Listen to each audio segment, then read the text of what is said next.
الحمدللہ رب العالمین والصلاة والسلام علی سید الانبیاء والمرسلین اما بعد فاعوذ باللہ من الشیطان الرجیم بسم اللہ الرحمن الرحیم مولا یصلی وسلم دائما ابدا علی حبیبک خیر الخلق کلہم یا رب بالمصطفیٰ بلغ مقاصدنا واغفر لنا ما مدا یا واسع الکرم۔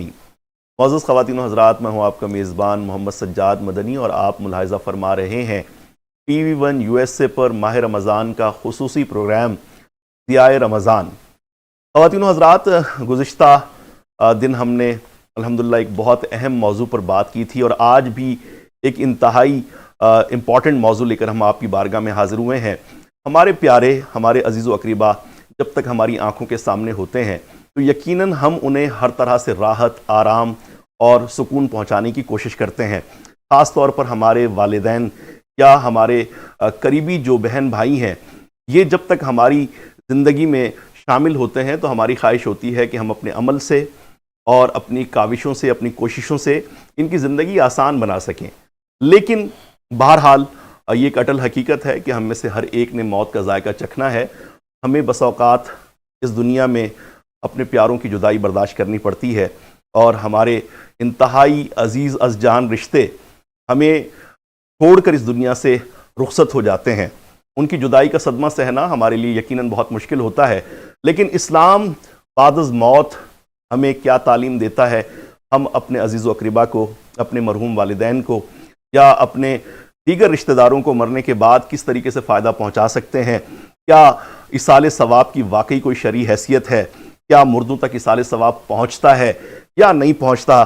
اس اہم موضوع پر بات کرنے کے لیے آج ہمارے ساتھ تشریف فرما ہے ممتاز اور معروف عالم دین حضرت علامہ ڈاکٹر شہباز احمد چشتی صاحب، جو کہ ڈائریکٹر ہیں ضیاء الکرم اسلامک سینٹر کے، اور آپ چیئرمین ہیں ہیومن ریلیف انٹرنیشنل کے۔ ہماری خوش بختی ہے کہ ڈاکٹر صاحب روزانہ اس وقت ہمارے ساتھ تشریف فرما ہوتے ہیں۔ میں آپ کو خوش آمدید کہتا ہوں۔ السلام علیکم ورحمۃ اللہ۔ جی وعلیکم السلام ورحمۃ اللہ وبرکاتہ، بہت شکریہ ڈاکٹر صاحب، جیسا کہ میں نے اپنی ابتدائی گفتگو میں بھی عرض کیا کہ ہم میں سے ہر ایک کی یہ خواہش ہوتی ہے کہ اس کے والدین لمبی زندگی پائیں اور ان کا سایہ شفقت ہم پر تادیر قائم و دائم رہے، لیکن بہرحال یہ اللہ تبارک و تعالیٰ کا نظام ہے کہ یہ دنیا دارالامتحان ہے، اور ہمارے پیارے بس اوقات ہم سے پہلے اس دنیا سے رخصت ہو جاتے ہیں، تو کسک رہ جاتی ہے دل میں۔ ہم سوچتے ہیں کہ یار یہ کس مقام پر ٹھہری تجھے بچھڑنے کی کہ اب جا کے کہیں میرے دل بدلنے والے تھے، کہ میری قسمت اب بدلی ہے، میری زندگی میں آسائشیں، آسانیاں اب شامل ہوئی ہیں۔ کاش میرے والدین حیات ہوتے تو میں یہ آسانیاں جو ہے ان کا فائدہ ان تک بھی پہنچاتا، لیکن اب وہ دنیا سے رخصت ہو چکے ہیں۔ تو ایصال ثواب، اس کا جو کانسیپٹ ہم نے سنا ہے، میں چاہوں گا کہ اسلام کا جو تصور ایصال ثواب ہے آپ اس پر روشنی ڈالیں، پھر اسی سے متعلق انشاءاللہ میں مزید سوالات آپ کی خدمت جی جزاک اللہ خیر۔ آپ نے آج بھی بہت اچھا ماشاءاللہ ٹاپک چنا ہے جس سے لوگوں کو بہت فائدہ ہوگا، مسکنسیپشن دور ہوگی۔ جی، ایصال کا معنی ہے پہنچنا اور ثواب کا معنی ہے ثواب۔ جی، تو مختلف مذاہب کے اندر، چاہے وہ الہامی مذاہب ہوں یا غیر الہامی مذاہب ہوں، ان میں انسان جب دنیا سے چلا جاتا ہے تو اس کی جو تجہیز و تکفین اور دیگر معاملات مختلف ہیں۔ جی، اسلام ایک واحد ایسا دین ہے کہ جس نے زندوں کا مرنے والوں کے ساتھ تعلق جو ہے وہ ایصال ثواب کے ذریعے بحال رکھا ہے۔ سبحان اللہ۔ کہ جب کوئی والدین میں سے یا اعزاء و اقارب میں سے دنیا سے چلا جاتا ہے تو اس کی جو ہے روح کو ثواب پہنچانا، اس کے درجات کی بلندی کے لیے دعا کرنا، اس کے لیے استغفار کرنا، اس کے لیے صدقہ و خیرات کرنا، اور اس کے درجات کے اللہ کے حضور بلندی کے لیے جو ہے آپ جو بھی نیک اعمال کر کے اس کی روح کو پہنچاتے ہیں وہ پہنچتا ہے۔ جی، اب سوال یہ پیدا ہوتا ہے کہ اس تصور کی بنیاد جو ہے کن اصولوں پر کھڑی ہے؟ تو سب سے پہلے قرآن مجید کی طرف آتے ہیں۔ اللہ پاک نے قرآن مجید میں اہل ایمان کے اوصاف میں سے ایک وصف یہ بیان کیا ہے، والذین جاؤوا من بعدہم، کہ جو بعد میں آنے والے لوگ ہیں، یقولون ربنا اغفر لنا، جب وہ دعا کے لیے ہاتھ اٹھاتے ہیں تو کہتے ہیں اللہ تعالی ہمیں بخش دے۔ آگے ایصال ثواب آ رہا ہے، وَلِإِخْوَانِنَا الَّذِينَ سَبَقُونَا بِالْإِيمَانِ، اور اللہ ہمارے ان بھائیوں کو بھی بخش دے جو ایمان کی حالت میں ہم سے پہلے دنیا سے رخصت ہو گئے. صحیح. تو فوت شدگان کی بخشش کی دعا کرنا یہ قرآن حکیم ایمان والوں کا وصف اور شیوا بتا رہا ہے. سبحان اللہ. پھر قرآن مجید کی ایک بہت اور سٹرانگ جو آرگومنٹ ہے قرآن حکیم سے وہ یہ ہے کہ حضرت ابراہیم علیہ السلام ایک دعا مانگا کرتے تھے. رسول اللہ صلی اللہ علیہ وسلم کی ولادت و بعثت اور قرآن حکیم کے نزول سے اپراکسیمیٹلی 2500 سال قبل تو وہ دعا مانگتے ربنا اغفر لی ولوالدی وللمؤمنین یوم یقوم الحساب. یہ قرآن مجید کے اندر ہے. اللہ تعالیٰ مجھے بخش دے، میرے والدین کو بخش دے اور تمام اہل ایمان کو بخش دے.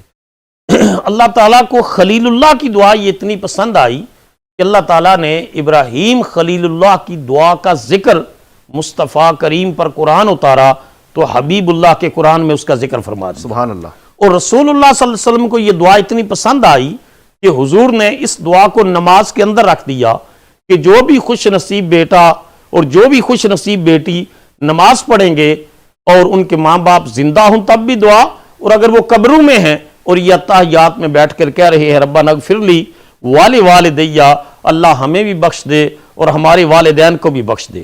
دلچسپ بات یہ آپ کی خدمت میں عرض کروں کہ رسول اللہ صلی اللہ علیہ وسلم کی تشریف آوری اور قرآن کے نزول سے 2500 سال قبل یہ دعا مانگی اور 1500 سال کا پیریڈ اسلام کا ہو گیا. تو 4000 سال آج سے قبل آج امریکن یونیورسٹیز کے اندر جو ڈپارٹمنٹ آف ہسٹریز ہیں وہ کہتے ہیں کہ ریکارڈڈ ہیومن ہسٹری، انسان کی جو محفوظ تاریخ ہے اس کا آغاز آج سے 4000 سال قبل سے ہوتا ہے. صحیح. اس سے پہلے کا زمانہ جو ہو تو اس کو تاریخ پری ہسٹرک پیریڈ، زمانہ قبل از تاریخ کی بات کہہ کے آگے گزرتی ہے. اور وہ زمانہ ہے جب قرآن کہتا ہے اذ یرفع ابراہیم القواعد من البیت و اسماعیل، جب ابراہیم اپنے لخت جگر حضرت اسماعیل کے ساتھ مل کر دونوں باپ بیٹا علیہ السلام اللہ کے گھر کی دیواروں کو بلند کر رہے تھے. اس وقت کی مانگی ہوئی دعا کو قرآن نے محفوظ کیا اور نماز کے اندر حضور نے رکھا. یہ اتنا بڑا یہ ثبوت ہے قرآن حکیم سے کہ اللہ تعالیٰ زندوں کی دعا سے مرنے والوں کے گناہ بھی معاف کرتا ہے، اللہ ان کے درجے بھی بلند کرتا ہے، اللہ انہیں جنت میں اعلیٰ سے اعلیٰ مقام بھی عطا فرماتا ہے. سبحان اللہ.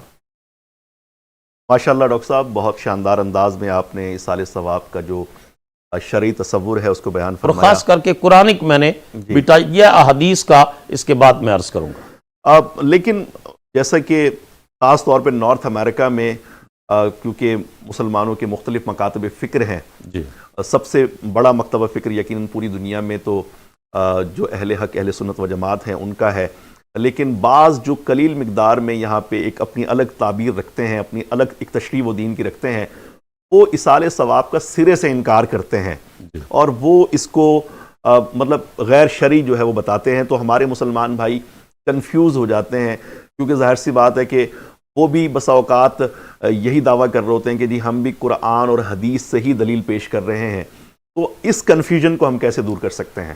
بیسیکلی یہ مس انڈرسٹینڈنگ ہے. یہ دین کی تفہیم کا جو انداز ہے ہر شخص کا مختلف ہے. اب دیکھیے نا کہ ہندوؤں کے ہاں مردے کو جلا دیا جاتا ہے، صحیح. کسی کے ہاں جو ہے وہ حلول کا تصور ہے، کسی کے ہاں اس کو فریز کر دیا جاتا ہے. اسلام کے اندر سب سے پہلا جو عمل ہے وہ نماز جنازہ ہے. جنازہ اس وجہ سے پڑھا جا رہا ہے کہ اتنے مسلمان جمع ہو کر کے گواہی دیں کہ اللہ یہ تیرا بندہ تھا اور ہم دعا کرتے ہیں اس کو بخش دے. سو فرسٹ سائن آف اصالہ ثواب اس جنازہ. لیکن جنازہ خالی کافی نہیں، کیونکہ جنازے میں ایک کامن دعا ہے کہ اللہم اغفر لحینا و میتنا و شاہدنا و غائبنا و صغیر الی آخرہ، آخر تک. اب میں وقت نہیں ہے کہ میں ساری دعا. تو اللہ ہمارے زندوں کو بخش دے، مردوں کو، مردوں کو، عورتوں کو، موجود کو، غیب کو، بچوں کو، سب کو. اور اب حضور نے فرمایا اذا صلیتم علی المیت فاخلصوا لہ الدعاء، جب تم میت کی نماز جنازہ پڑھ چکو تو پھر بطور خاص اس کی بخشش کی دعا کرو. اور حضور علیہ الصلوۃ والسلام سے ثابت ہے کہ حضور نے ایک صحابی کی نماز جنازہ پڑھائی، عبداللہ ذو البجادین ان کا نام تھا، اور ان کو قبر میں رکھنے کے بعد رسول اللہ صلی اللہ علیہ وسلم نے ان کی قبر کے پاس کھڑے ہو کر بھی دعا مانگی، اور دعا کے الفاظ یہ تھے اللہم انی قد امسیت عنہ رادن فرضی عنہ، اللہ میں آج شام تک تیرے اس بندے سے راضی تھا، میرے مالک تو بھی راضی ہو جا۔ ماشاءاللہ ڈاکٹر صاحب، گفتگو کے سلسلے کو انشاءاللہ آگے بڑھائیں گے، وقت ہوا چاہتا ہے ایک مختصر بریک کا، تو بریک سے جب لوٹیں گے تو اسی موضوع کو ہم آگے بڑھائیں گے۔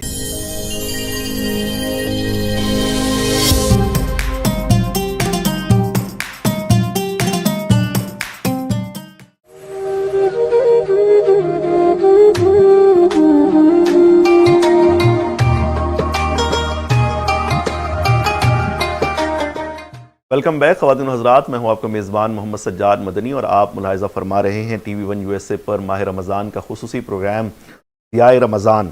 آج کا ہمارا موضوع ہے ایصال ثواب، اور بریک سے پہلے ڈاکٹر شہباز احمد چشتی صاحب نے قرآن و حدیث کی روشنی میں ایصال ثواب کی شرعی حیثیت پہ بہت مدلل اور بہت تفصیلی گفتگو فرمائی۔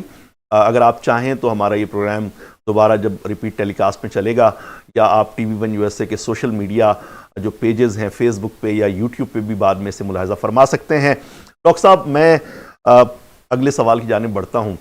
صحابہ کرام علیہم رضوان کا کیا طرز عمل تھا؟ وہ کس طریقے سے اپنے مرحومین کے لیے ایصال ثواب فرمایا کرتے تھے؟ یہ دیکھیے، قرآن حکیم سے تو میں نے عرض کر دیا، احادیث مبارکہ میں بھی بے شمار احادیث ہیں۔ حضور علیہ الصلوۃ والسلام کا ارشاد مبارک ہے، یہ جو پہلا جملہ میں نے کہا کہ زندوں کا مرنے والوں سے تعلق بحال رہتا ہے، تو حضور علیہ الصلوۃ والسلام نے فرمایا اذا مات الانسان انقطع عملہ، جب انسان دنیا سے چلا جاتا ہے تو اس کے اعمال صالحہ کا سلسلہ منقطع ہو جاتا ہے۔ ساتھ ایکسیپشن کریٹ کیا، الا من ثلاثہ، سوائے 3 عمل ایسے ہیں جن کا ثواب مرنے کے بعد بھی انسان کو قبر میں پہنچتا رہتا ہے۔ سبحان اللہ۔ ان میں ایک فرمایا صدقۃ جاریۃ، کوئی بھی فلاح عامہ کا کام، کوئی کنٹینیوس چیریٹی جو ہے وہ انسان کر دیتا ہے تو وہ پہنچتا رہتا ہے۔ اور دوسرا فرمایا علم ینتفع بہ، جو بینیفیشیل نالج ہے، نفع بخش علم ہے جو لوگوں کو پڑھایا ہے، تو اس کا ثواب بھی قبر میں پہنچتا رہتا ہے۔ اور تیسرا فرمایا ولد صالح یدعو لہ، رائٹیس آف سپرنگ، رائٹیس چائلڈ جو ماں باپ کی بخشش کی دعا کرتا ہے، وہ بھی ثواب پہنچتا رہتا ہے۔ تو اب متعدد احادیث کی اس کے اوپر بہت سارا ذخیرہ موجود ہے۔ ایک صحابیہ نے عرض کی، یا رسول اللہ صلی اللہ علیہ وسلم، میری والدہ فوت ہو گئی ہیں اور انہوں نے کچھ منتھ کے روزے ان کے ذمے تھے اور وہ روزے نہیں رکھ سکی، منتھ مانی تھی، تو کیا میں اپنی ماں کی طرف سے وہ روزے رکھوں تو ادا ہو جائیں گے؟ تو حضور نے کراس کویسچن کیا، آپ نے ارشاد فرمایا اگر تیری ماں نے کسی کا قرض ادا کرنا ہوتا اور تو اس کی طرف سے ادا کرتی تو ہو جاتا کہ نہیں؟ عرض کی یا رسول اللہ ہو جاتا۔ فرمایا اسی طرح اگر تو اپنی ماں کی طرف سے منتھ کے روزے رکھے تو وہ ہو جائیں گے۔ تو اس وجہ سے والدین کے نام کا حج کرنا یا جو ہے وہ عمرہ یا قربانی، یہ ساری چیزیں احادیث میں موجود ہے۔ اور ایک اور صحابی نے عرض کی، یا رسول اللہ میرے ماں باپ دنیا سے چلے گئے ہیں، اب ان کے لیے بیسٹ چیریٹی یا حسن سلوک جو قرآن نے کہا ہے وبالوالدین احسانا، تو میں کیسے کروں؟ تو حضور نے ارشاد فرمایا کہ ان کی وصیت کے پر عمل کر، ان کے جو رشتہ دار ہیں ان کے ساتھ صلہ رحمی کر، یعنی چچا کے ساتھ، خالہ کے ساتھ، ان کے ساتھ صلہ رحمی کر، ان کے وعدوں کی تکمیل کر اور ان کے لیے استغفار کر۔ حتیٰ کہ جب نجاشی فوت ہو گیا تو رسول اللہ نے صحابہ کو فرمایا استغفروا لاخیکم، چلو جا کر اپنے بھائی کے لیے استغفار کرو، اس کی بخشش کی دعا مانگو، یعنی اس کے لیے صالح ثواب کرو۔ اور حضور نے غائبانہ نماز جنازہ ان کی پڑھائی نجاشی کی، اگرچہ اس پر علماء کا قول یہ ہے کہ حضور کے خصائص میں سے یہ بات تھی۔ تو اس وجہ سے کر کے صحابہ کرام کی متعدد مثالیں ایسی ہیں جو پچھلی حدیث میں نے آپ کے سامنے عرض کی، تو اس حدیث کے راوی کہتے ہیں جب حضور نے عبداللہ ذو البجادین کی قبر پر کھڑے ہو کر، تو راوی کہتے ہیں کہ میری اس وقت میں نے کہا یا لیتنی کنت صاحب الحد، کاش جس طرح حضور اس کے لیے دعا کر رہے ہیں میری قبر ہوتی اور میرے مصطفیٰ میرے لیے یہ دعا کر رہے ہوتے۔ سبحان اللہ۔ تو اس طرح کر کے متعدد احادیث ہیں، جس پر میں آخری حدیث عرض کرتا ہوں کہ ایک صحابی حضرت سعد بن عبادہ، انہیں عرض کی یا رسول اللہ میری ماں فوت ہو گئی ہے، ایو الصدقۃ افضل، کون سا بہتر صدقہ ہے، چیریٹی ہے جو میں اپنی ماں کے لیے کروں؟ قال الماء، پانی کی بڑی کمی تھی تو حضور نے فرمایا best charity for your mother is the water, فرمایا پانی کا صدقہ اگر تو ماں کے لیے کرے تو حدیث میں آتا ہے انہوں نے کنواں کھدوایا اور اس کنویں کا پانی یہودی ملکیت ہوتی تھی یہودیوں کی اور پانی بیچتے تھے، تو انہوں نے فی سبیل اللہ کہا اس کنویں کا پانی مسلمان پئیں گے اور اس کا ثواب میری ماں کو پہنچے گا، اور اس کنویں کا نام پڑ گیا بیر ام سعد، سعد کی ماں کے سالے ثواب والا ویل اور کنواں۔ تو اس طرح متعدد مثالیں حدیث میں موجود ہیں کہ حضور اسرات اسلام کے صحابہ حضور سے پوچھتے اور حضور ان کو سالے ثواب کے متعدد طریقے ارشاد فرماتے ہیں۔ ماشاءاللہ ماشاءاللہ ڈاکٹر صاحب، یہ موضوع اتنا تفصیل طلب ہے اور اتنا ماشاءاللہ زبردست طریقے سے آپ ہماری رہنمائی فرما رہے ہیں، لیکن وقت کے دامن میں کیونکہ گنجائش بہت کم ہے، اگلا سوال جو فوری طور پر میرے ذہن میں آ رہا ہے کہ ماشاءاللہ ہندوستان یا پاکستان میں تو کیونکہ مسلمانوں کی اکثریت ہے، وہاں پہ بہت دینی ادارے بھی ہیں، لیکن نارتھ امریکہ میں رہنے والے مسلمان اگر اپنے والدین کے لیے، اپنے مرحومین کے لیے اصال ثواب، جس طریقے سے آپ نے حدیث کی روشنی میں بتایا کہ کوئی صدقہ جاریہ اگر کرنا چاہیں تو اس کی کیا صورت ہو سکتی ہے؟ جی بالکل، بہت اچھا آپ نے سوال کیا کہ اس میں جو سننے والے ہیں وہ اپنے فوت شدہ والدین کے لیے، بھائیوں کے لیے، بہنوں کے لیے، اولاد میں سے کوئی فوت ہو گیا ہے، اس میں ایک حدیث کا ایک حصہ یہ ہے کہ حضور نے فرمایا کہ مرنے والا، قبر والا دعا کا انتظار کرتا ہے، مل میت فی القبر الا کالغریق المتغوص، وہ والدین کی طرف سے، اولاد کی طرف سے، وصدیق ثقۃ، مخلص دوست کی طرف سے بھی قبر والے کو دعا کا انتظار رہتا ہے۔ سبحان اللہ۔ اب نارتھ امریکہ میں رہنے والے خواتین و حضرات کو چاہیے کہ اسلامک سینٹر جو اس کے اوپر کوئی قرضہ ہے وہاں کوئی مصلی ڈونیٹ کریں اپنے ماں باپ کے نام کا، کوئی مسجد بن رہی ہے وہ ایک صدقہ جاریہ کی صورت ہے، اسلامک سینٹر ہے وہ اس میں آپ ڈونیٹ کریں، صدقہ جاریہ کی صورت ہے، جس طرح ضیاء الکرم اسلامک سینٹر ہے بروکلن نیو یارک میں، قرضے کا بوجھ ہے اس کے اوپر، قرض کی ادائیگی میں، یا اپنے ماں باپ کے نام کا مصلی $2000 کا، آپ کہتے ہیں یہ مصلی، اس پر جو نمازی نماز پڑھے گا اس کا ثواب میرے والد یا والدہ کو پہنچے گا۔ اسی طرح قرآن حکیم جو ہے وہ خرید کر کے مسجد میں رکھوا دیں، اصال ثواب کی ایک صورت ہے۔ اسی طرح آپ جو ہے وہ کسی بیوہ کی مدد کر دیں اور کہیں اس کا ثواب میرے والدین کو پہنچے گا، وہ ثواب پہنچے گا۔ کوئی غریب آدمی عمرہ نہیں کر سکنے کی سکت رکھتا مگر اس کے اندر جذبہ بہت زیادہ ہے، آپ اپنے والدین کے اصال ثواب کے لیے آپ اس کو عمرہ کروا دیں۔ کسی علاقے میں پانی کی بہت کمی ہے، آپ وہاں واٹر پمپ لگوا دیں اور اصال ثواب اپنے والدین کے لیے کر دیں۔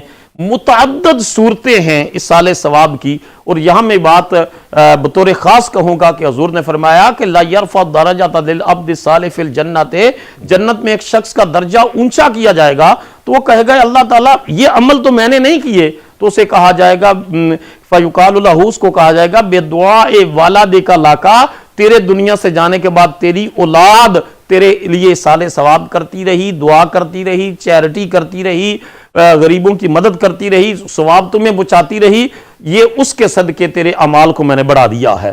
تو اس وجہ سے کر کے اصال ثواب کی متعدد صورتیں ہیں، ہمارے نمبر چل رہے ہیں، اگر کوئی اور بھی اس پر سوال کرنا چاہیں گے تو انشاءاللہ میں ڈیٹیل میں اس پر بات کر سکتا ہوں۔ ماشاءاللہ ڈاکٹر صاحب، 2 منٹ سے بھی کم کا وقت ہمارے پاس ہے جی۔ ایک تو ہمارے جو کالرز ہیں، جو ہمارے ناظرین ہیں، ان کی جانب سے ایک بہت زیادہ جو ڈیمانڈ کی گئی ہے وہ ہے ڈپریشن سے ہم کیسے بچ سکتے ہیں، اس کا کیا روحانی علاج ہو سکتا ہے، اور متصل ہی میں چاہوں گا کہ مختصراً جو ہیومن ریلیف انٹرنیشنل کی جانب سے ایک سٹوری چلائی جا رہی ہے گدا حسین کی، اس بارے میں بھی کچھ بتائیں۔ جی بالکل، اس وقت امریکہ اور پوری دنیا سے مجھے بھی لوگ رابطہ کرتے ہیں کہ ڈپریشن بہت زیادہ ہے، ٹینشن ہے، مختلف قسم کے، یہ اتنا بڑا ڈپریشن مرض بن چکا ہے۔ اس کے لیے سب سے بڑا وظیفہ یہ ہے کہ آپ کثرت کے ساتھ پڑھیں لا حول ولا قوت الا باللہ العلی العظیم۔ حضور علیہ الصلوۃ والسلام نے فرمایا یہ کنز من کنوز العرش، اللہ کے خزانوں میں سے خزانہ ہے جس کا نام ہے لا حول ولا قوت الا باللہ العلی العظیم۔ اور حضور کی خوشخبری ہے کہ 99 ڈیزیزز جو ہے، 99 بیماریاں اس کلمہ مبارکہ کے صدقے سے جو ہے اللہ تعالیٰ دور فرماتا ہے، 99 بیماریاں ختم ہوتی ہیں، اور فرمایا ان میں سے جو سب سے لائٹر ہے، سب سے ہلکی ہے، سب سے کم تر ہے وہ ڈپریشن ہے۔ یعنی آپ اندازہ کریں کہ اس لسٹ میں ڈپریشن کو سب سے آج یہ سب سے بڑی بیماری سمجھی جاتی ہے۔ وہ فرمایا یہ غم ہے، حزن ہے، ملال ہے، ڈس اپوائنٹمنٹ ہے، فرسٹریشن ہے، ڈپریشن ہے، یہ ساری جو ہے یہ لا حول ولا قوت الا باللہ العلی العظیم کے ذریعے جو ہے ختم ہو جاتی ہے۔ اس کا ایک خاص دم ہے، وقت کم ہے جی، دم ہے، وہ بھی اگر کوئی رابطہ کرے گا تو اس کا خاص دم ہے جو پیشانی پر انگلی رکھ کے پھر پیچھے تک وہ میں کرتا ہوں. مجھے بابا جی عرفان الحق صاحب کی طرف سے اجازت ہے. جہاں تک تعلق ہے ہیومن ریلیف انٹرنیشنل کا تو اس کی ٹیمیں اس وقت پوری جو ہے مختلف گراؤنڈ کے اندر کام کر رہی ہیں, روزے داروں کے روزہ کھلوا رہی ہیں. اور خاص کر کے گدا حسین ایک غریب رکشہ ڈرائیور ہے اور بیچارہ اس کا ایکسیڈنٹ ہو گیا اور وہ ڈس ایبل ہو گیا. اب اس کے لیے کوئی کمانے والا بھی نہیں, علاج کا بھی کوئی ذریعہ نہیں ہے. تو میں چاہوں گا کہ آپ اپنے مرحومین والدین کے لیے, بھائی بہنوں کے لیے جو ہے اس کے سوال ثواب, ان کے اصال ثواب کے لیے جو فوت ہو چکے ہیں, گدا حسین کا علاج کروا دیں. آپ اس کے گھر کے یوٹیلٹی بلز کے لیے ڈونیشن دے دیں. آپ اس کے بچوں کے سکول کی فیس کے لیے آپ ڈونیشن کر سکتے ہیں. اور ہیومن ریلیف ادارہ انشاءاللہ آپ کے ڈونیشنز کو پوری دیانتداری کے ساتھ ان تک پہنچا کر جو ہے وہ اصال ثواب کی ایک, اور آپ کو تصاویر اور ویڈیو بھی پہنچا دے گا کہ یہ جو ہے وہ آپ کا صدقہ پہنچ چکا. بہت شکریہ ڈاکٹر صاحب. محترم ناظرین, ہمارے پروگرام کا وقت ختم ہو چکا ہے. انشاءاللہ کل دوبارہ اسی وقت آپ سے دوبارہ ملاقات ہوگی. اپنے میزبان سجاد مدنی اور ڈاکٹر شہباز احمد چشتی صاحب کو اس دعا, اس امید یقین کے ساتھ اجازت دیجیے کہ اللہ تعالی ہمارا اور آپ سب کا حامی و ناصر ہو.